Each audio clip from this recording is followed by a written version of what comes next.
Hello friends, I'm back. Had a few thoughts kind of following up my last video. Thanks to all of those who subscribed and are back.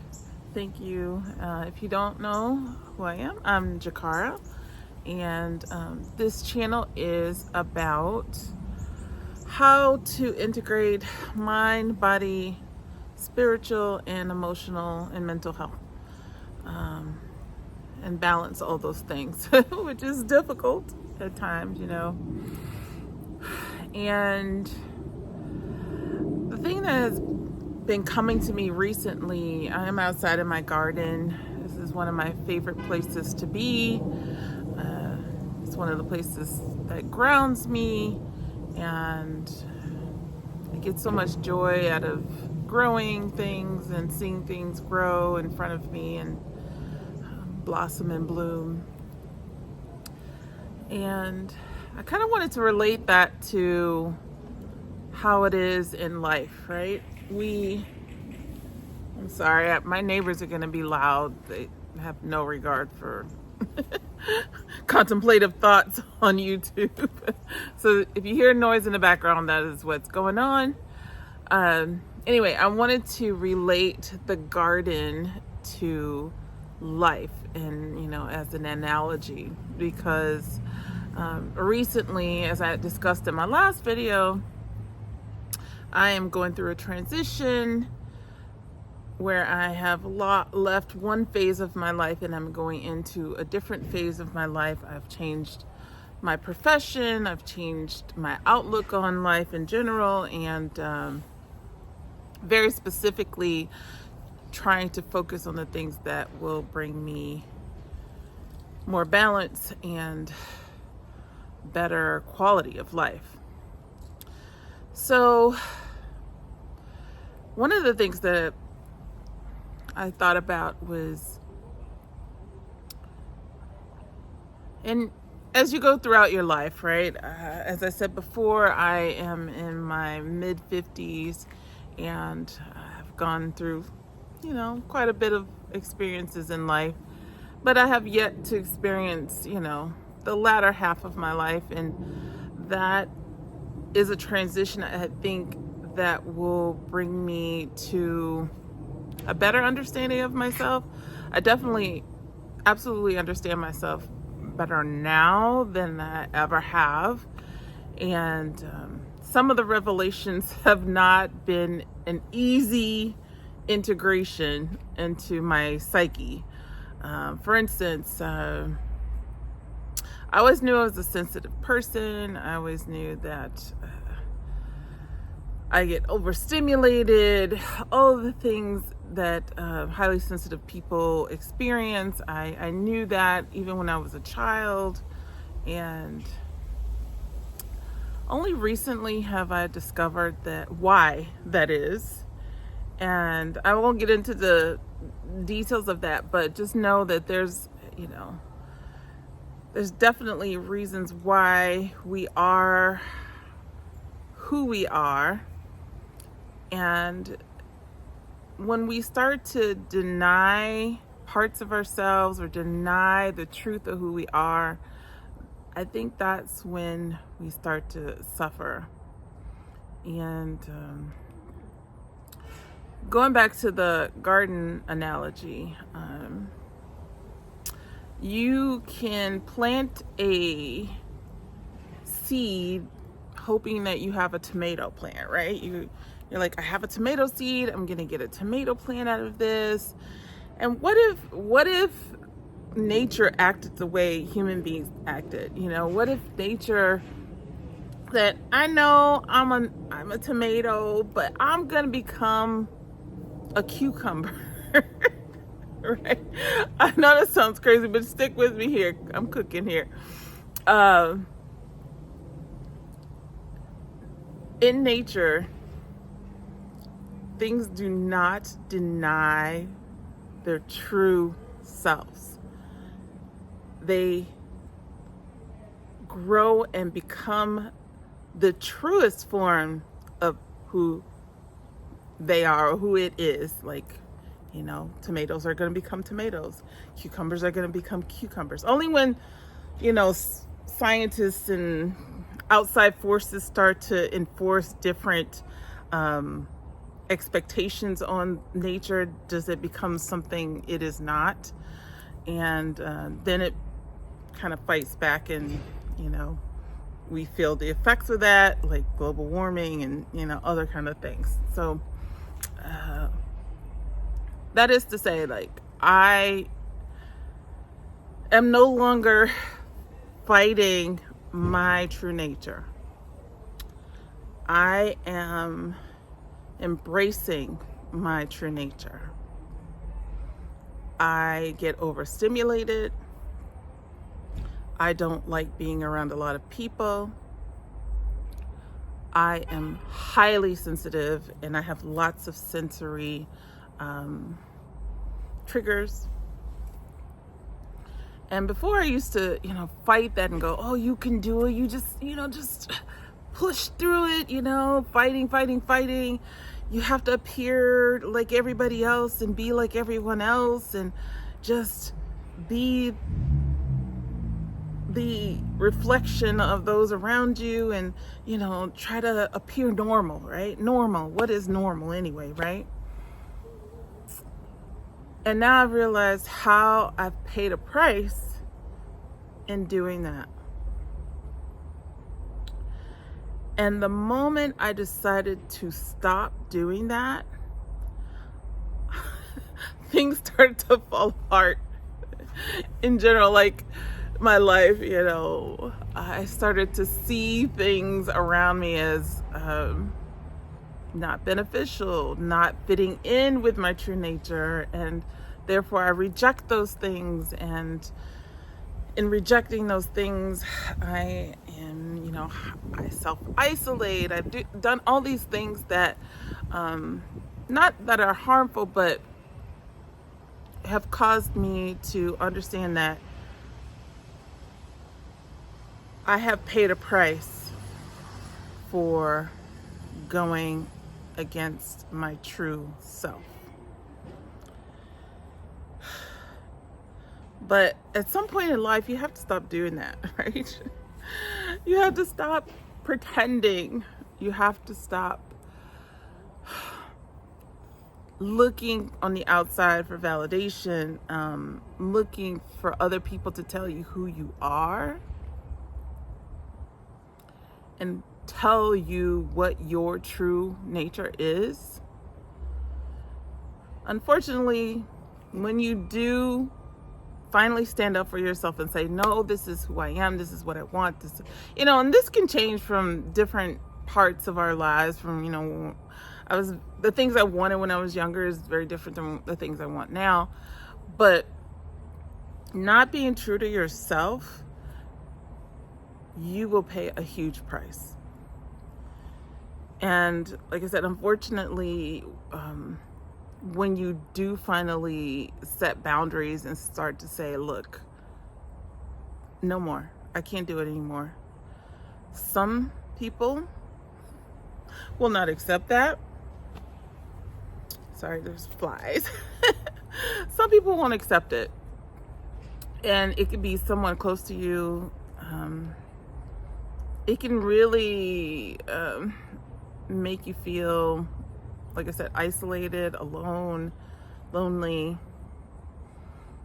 But I would rather stay true to myself and my true nature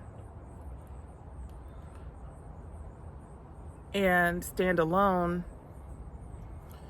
than continue to portray and put on this mask, portray a role, put on a mask. And it's not that I was being false, I was just not aligning with my true nature and not tapping into who I really was. So, you know, once you know better, you do better, right? And I decided that I would do better by me, you know, taking care of myself better, my mental health, my physical health, even though I struggle with that one a lot. the more I dive into my true nature and what it is that I really am, the more I realize that the life around me does not reflect that. And so several years ago, like maybe 2019, 2018, I decided, sorry, there's sirens. I decided to make that transition to make my life look and reflect who I am inside and who I am and what my true nature was. And in the last year specifically, I've done that even more so on a much larger scale. I had to take baby steps to get there. And I've lost some things along the way.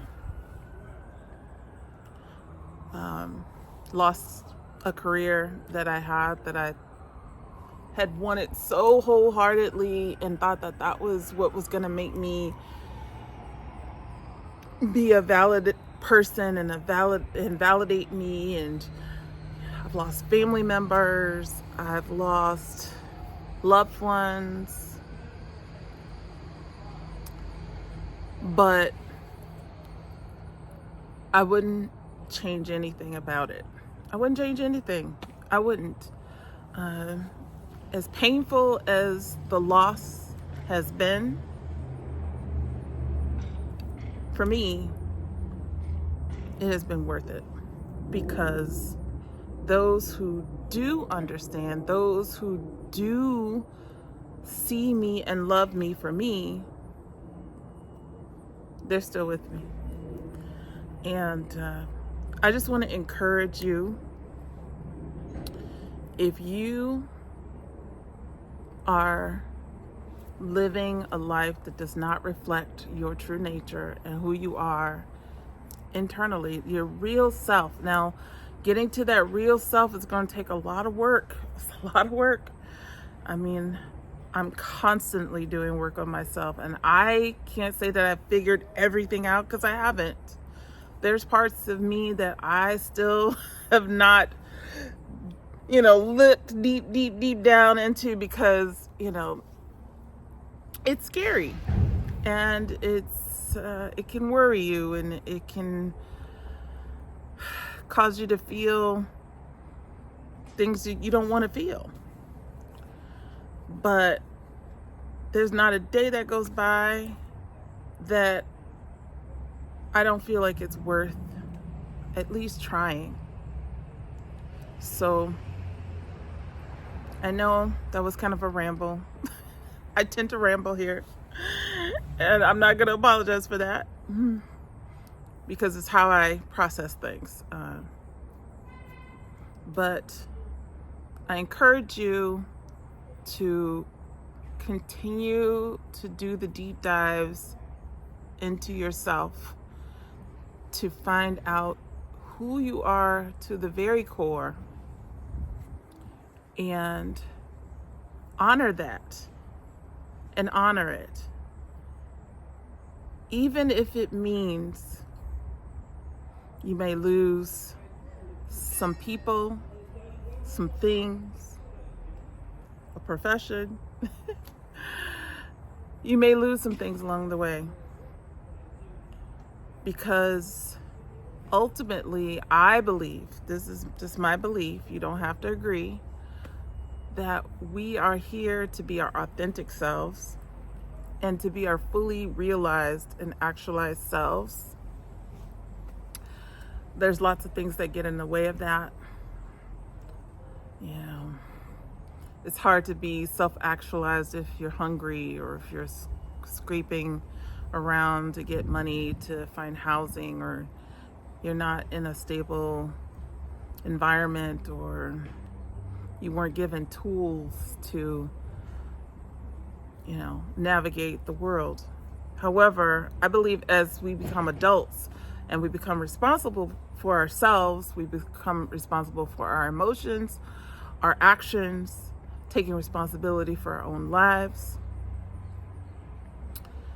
accountability for the mistakes that we've made, and we truly are in charge of ourselves.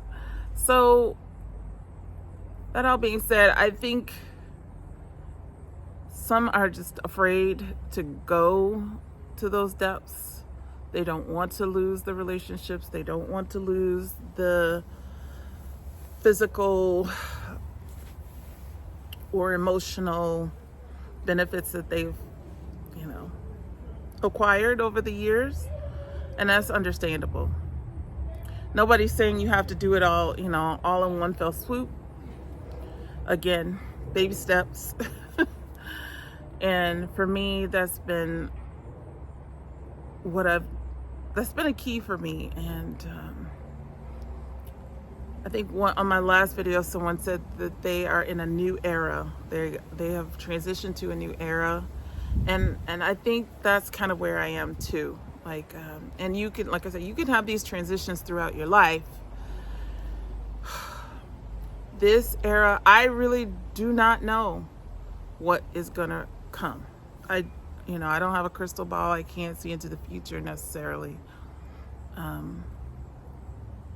I can only focus on the things that I want, who I am, my true nature, and things that align with all of those things. So, and I work all the time to make my life reflect who I am on the inside and who I am becoming. Right. Anyway, those are my thoughts for the day. I don't know if that helped anyone.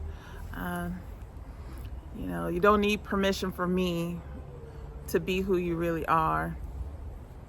I kept waiting around for somebody to give me permission to finally be this sensitive, neurodivergent person, that so sensitive and overwhelmed type person, artistic person. I kept waiting for somebody to tell me, it's okay, you can just be you. You don't have to ask my permission. You don't have to wait. So if you need that, I'm telling you right now, you don't need to wait. Don't need to ask permission. All you need is yourself. And if you have a higher power that you believe in, you can believe in that too, and that could help you. But anyway, those are my thoughts. Let me know down below if you are going through a transition right now, and if you are, how are you navigating that? Are you having difficulty expressing your true heart and your true self? Are you masking? Are you trying to live up to external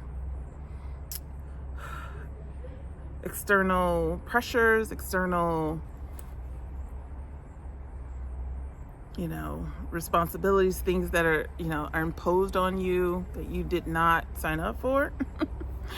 And if so, do you plan on pushing back against that?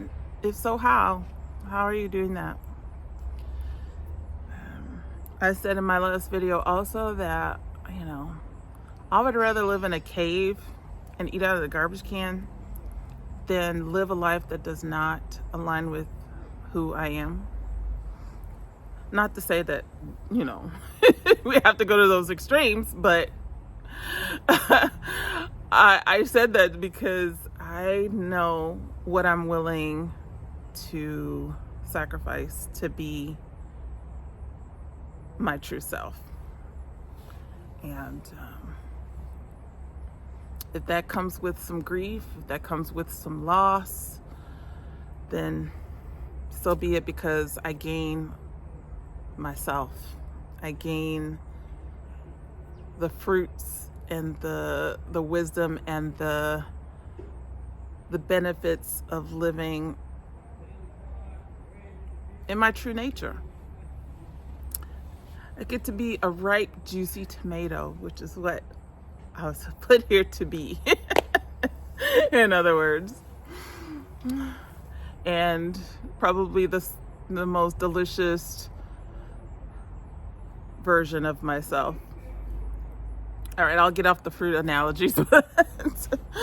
I think you know what I'm saying. Anyway, I hope you enjoyed this video. If you did, please give me a thumbs up. I would love to have you back here.